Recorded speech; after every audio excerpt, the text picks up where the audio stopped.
अस्सलामुअलैकुम, welcome to eat fit phobia. आज मैं बनाने वाली हूँ बहुत ही मज़ेदार पापड़ी चाट जो बहुत ही जल्दी बन जाती है और बहुत ही मज़ेदार बनती है। और हम इसमें यूज़ करने वाले हैं बहुत ही स्पेशल चटनी। इसके लिए आपको वीडियो को पूरा एंड तक देखना होगा ताकि आपको सीक्रेट रेसिपी पता चल सके। तो बगैर कोई टाइम वेस्ट किए अपनी रेसिपी स्टार्ट करते हैं। तो जी यहाँ पर सबसे पहले मैंने एक बाउल लिया है जिसमें मैंने 1 कप उबले हुए चने लिए हैं। इसी के साथ 2 मीडियम साइज के कटे हुए आलू ले लिए हैं जिन्हें मैंने बॉईल कर लिया था और क्यूब्स की शेप में काट लिया था।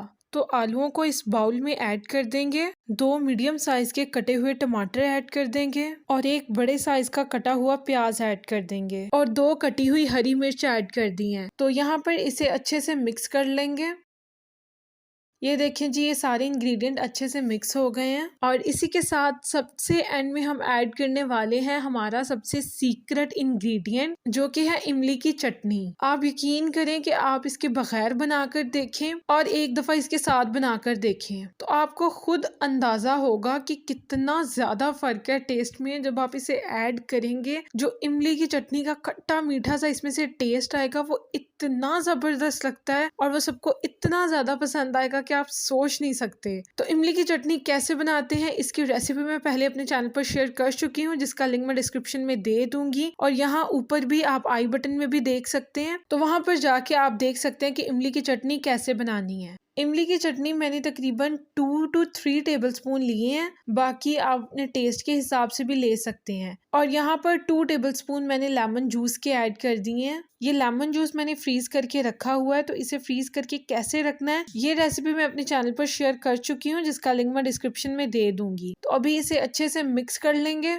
ताकि लेमन जूस और चटनी जो है वो सारे इंग्रेडिएंट के साथ अच्छे से मिक्स हो जाए। तो यहाँ पर मैं एक और बात बताती चलूँ, यहाँ पर मैं चाट मसाला इस्तेमाल नहीं कर रही। तो बस आप देखेंगे कि बगैर चाट मसाले की हमने इतना मज़ेदार चना चाट कैसे बना लिया। और यहाँ पर मैंने 1 टीस्पून इसमें नमक ऐड किया है और 1/2 टीस्पून लाल मिर्च ऐड करेंगे। इसमें लाल मिर्च का टच भी बड़ा अच्छा लगता है और ये ना बिल्कुल स्ट्रीट स्टाइल वाला इसमें तड़का लगा रही हूँ मैं, तो इसका टेस्ट भी बिल्कुल वैसा ही होगा। तो बस अभी इसे अच्छे से मिक्स कर देंगे और इंग्रेडिएंट या स्पाइसेस जो भी हमने इसमें ऐड करने थे वो सब कुछ भी कंप्लीट हो चुका है। बस अभी इसे अच्छे से मिक्स करेंगे और ये जो है हमारी चाट की लुक रेडी है। और बाउल की साइड्स जो है वो अच्छे से साफ कर देंगे टिश्यू के साथ क्योंकि प्रेजेंटेशन बहुत मैटर करती है। ये मैं आपको पहले भी कहती हूँ कि चीज आप जैसे भी बनाएं टेस्ट से पहले आपकी चीज की प्रेजेंटेशन मैटर करती है। तो चीज की प्रेजेंटेशन जो है वो बहुत अच्छे से किया करें, इसका बहुत इंप्रेशन पड़ता है। और अब इसके ऊपर धनिया पोर कर देंगे। धनिया से चेक करें ग्रीनिश ग्रीनिश लुक कितनी अच्छी आ रही है। तो ये देखें जी, चना चाट के सारे इंग्रेडिएंट्स हमने मिक्स कर लिए हैं और अभी फिलहाल इसे आधा घंटा फ्रिज में रखेंगे ताकि ये अच्छे से ठंडा हो जाए और उसके बाद जो है हम इसे फाइनल टच देंगे। तो जी यहाँ पर आधा घंटा गुजर चुका है, फाइनल सर्विंग का टाइम आ गया है और हम पापड़ी चाट को फाइनल टच देंगे। इसके ऊपर अच्छी खासी पापड़ी ऐड कर देंगे। जाहिर सी बात है इसका नाम है ही पापड़ी चाट, तो पापड़ी के बगैर तो ये बिल्कुल अधूरी है। तो बस यहाँ मैंने पापड़ी काफी सारी इसके ऊपर पोर कर दी है। तो बस यहाँ पर हमारी मजेदार और इंस्टेंट सी पापड़ी चाट बिल्कुल रेडी हो चुकी है। तो बस इसे सर्व करें इफ्तार में या जब भी आपका दिल चाहे तब बनाएं और सबसे तारीफें वसूल करें। उम्मीद है वीडियो आपको अच्छी लगी होगी। वीडियो को लाइक और शेयर जरूर कर दें, मेरे चैनल को सब्सक्राइब कर दें ताकि ऐसे मजीद इजी और क्विक सी रेसिपीज आपको मिलती रहें। मिलते हैं नेक्स्ट किसी अच्छी सी रेसिपी के साथ, तब तक अपना बहुत ख्याल रखिएगा। अल्लाह हाफिज।